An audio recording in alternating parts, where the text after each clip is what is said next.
Hello there, welcome to another episode of Flea Market Finds, where I go to my local flea market, pick some stuff up, then come home and show you all. That's pretty much the premise of it, so let's get started. Now, this market trip wasn't exactly successful. I mean, it kind of was, it kind of wasn't. It's a bit half-half, but I'll show you what I got. So I do have my backpack, but that can go over to the side. And I've got two plastic bags, and I've got the first item. I'll just show you the first item. Ta-da! This is an old ass keyboard. This keyboard is from probably somewhere in the neighborhood of the early 90s, late 80s. It has a massive trackball on it because, you know, trackballs were the thing back in the 80s. Arrow keys are there. And yes, it appears to be mechanical. So it's like a plastic dome switch, but then it's got a spring underneath. You can definitely hear the clickiness. I don't know what the C1 buttons do. They must do something. But it's a CAT 105. The model number... Oh, it's a KeyCat. Funny. Power Source Computer Systems, made in Taiwan. Yeah, I'll have to Google some information on this and see if I get any results. But yeah, it's got two little adjustable feet. Or retractable feet, I should say. You can also see how it goes from one colour to the other colour. The sun's hit it. It needs some retro brighting, which means put some hydrogen peroxide on it, leave it out in the sun, and then it will be white again. There's also some sort of a channel switch here. I'm not sure what that does. Probably because it's got an old AT style connector, as well as a parallel port connector. Yeah, the parallel port connector is kind of rusted, and I probably won't use that one. But, actually, parallel or serial? I think it's parallel. But I think I've got an adapter for this out in the garage. I will have to check that. But it's heavy, it's smelly, and it's mechy. That was silly, wasn't it? Okay. Well, this was only $10, and I kind of left it with the people that I bought it off because I was continuing around the market, and then I picked it up when I was finished. And I thank you. I'm going to go clean it up now. But it's not, look, it's not too bad condition-wise, but it's a mechanical keyboard, and when I see mechanical keyboards, I go, yeah, I'll grab it. Because mechanical keyboards, and it's old, it's vintage, retro, IBM, Model M, that can be in the tags. Anyways, next item. I didn't really hide that out of frame, but whatever. The next item is, I'm a fat bastard, and I can't help but buy chocolate. That was a heavy box, actually.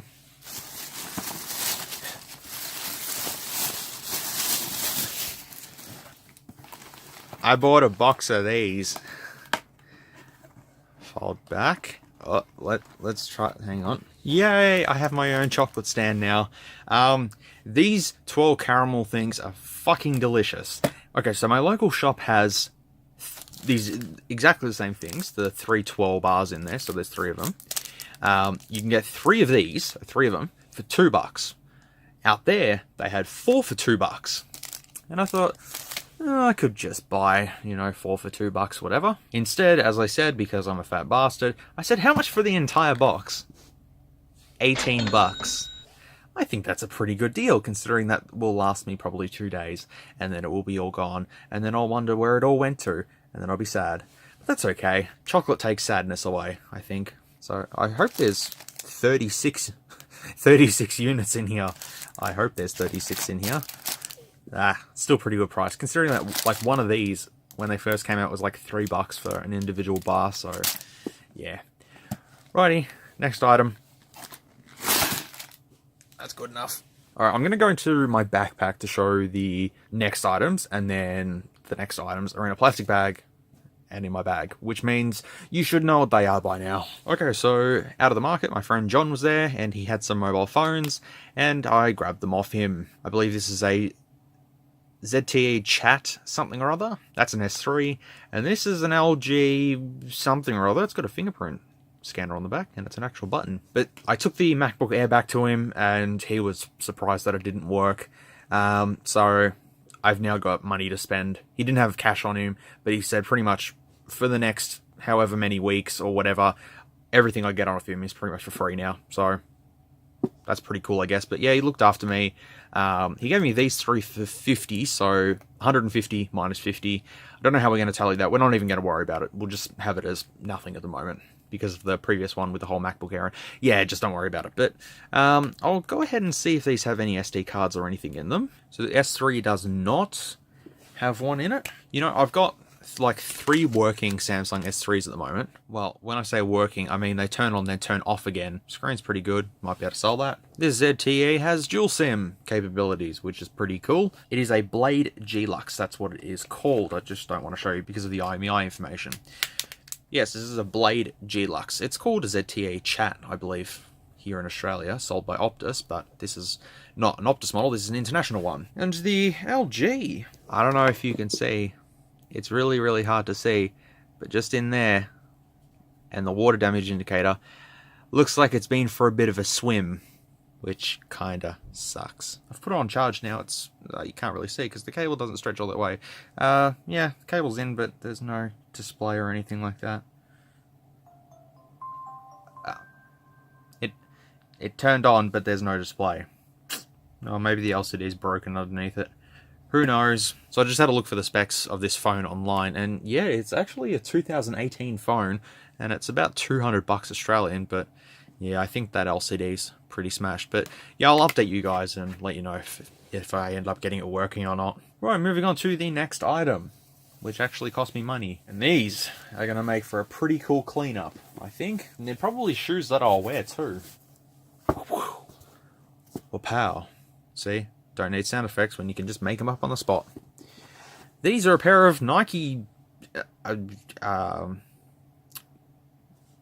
don't know. I don't know. These look like, if you know Puma shoes, or Puma, however it's pronounced, the El Rey Future shoes look pretty much exactly like these. Some drag on the heel there. Pretty dirty, and it's pretty creased up and all that sort of stuff. But these were under a table. Actually, funny enough, the same table that I got my Jordan Superfly 2s from, and they said $7 for them. I seen these, I immediately went, oh my god, they look cool. How much do you want for them? $7 again. Well, that's a pretty good deal to me. These were made in 2016, or on the edge of 2016. They are size 10s, but they look sort of like a big size 10, and hopefully they fit. But they have these Velcro straps. You just rip them out, and there you go. You get access to the insole, which is non-removable, but the Nike things are still there. It's got a massive tongue on it, like it's huge. I actually don't know what these are, but they are quite dirty, and they do need a cleanup. So what I might do is Google the code, and I'll let you know what these are. Okay, these are called Nike Marksman Trainers. Marksman with an X. So there you go, Marksman. Never heard of it before. I will have to try these on, let you know during editing, and let you know if these fit or not, but I will definitely have to clean these up. I don't know if I should do a video on cleaning these up. I don't know. Do you guys like the whole cleaning up videos? Or do you like the whole sort of more cleaning up, restoring sort of thing? I mean, it's both exactly the same thing, but whatever. Let me know your thoughts, because I'm happy to just clean these up, give them a wash, and go from there. But yeah, $7 for these. So, meh. Not going to complain with that, just if they fit me. I hope they do. They should. And the last ones. Last items. This Nike SB box with a tag that says $50 on it. Let's go around. Nike SB Check Solar, men's 10 and women's 11.5. But that's not what's in here. Because the guy said to me that this is the only box he had, and it was close enough. It's not close enough, so let me show you what's inside of here. If you want to play a little game, quickly, write in the comments, what shoes do you think are actually in here? You think could be a pair of Reeboks, do you reckon could be a pair of Jordans, could be just a regular pair of Nikes for the $50, what do you think? Pause the video, tell me in the comments right now if you want to. Okay, I've waited long enough. Here we go. Pow. These are a pair of Jordan SC1 shoes, because I googled them at the market before I bought them. Out. These are a mix of several Jordan shoes in one package. It's got this area here, which is reminiscent of the Jordan 3 and 4s, the sole... How did I activate Siri? I shit you not. I found some information about that. Take a look. The Holy Bible. So, I was talking about Jordan shoes, and Siri detected that I was talking about the Holy Bible. Okay. So yes, Jordan 3 and 4 sort of looking laces there, with the Jordan 2 sort of sole, and the Jordan 2 sort of upper sort of thing, and then it goes into the original Jordan shoe sort of thing, with, I mean, the tongue's a little different and stuff. And then it's got the Jordan 5 sort of high top look. So it's like the first 5 Jordans just smushed into one shoe, and there you go. That's them. But they look pretty sick though. They were made in 2013. They are a little worn. The guy said he wore them for a little bit, and he just said that they were a little tight for him. I wonder if they're going to be tight for me, because these are 10.5s. But then again, those Retro 4s size 10s fit me fine, so I have no idea. The insoles are both worn out. They would have said Jordan on them, but they don't say them anymore.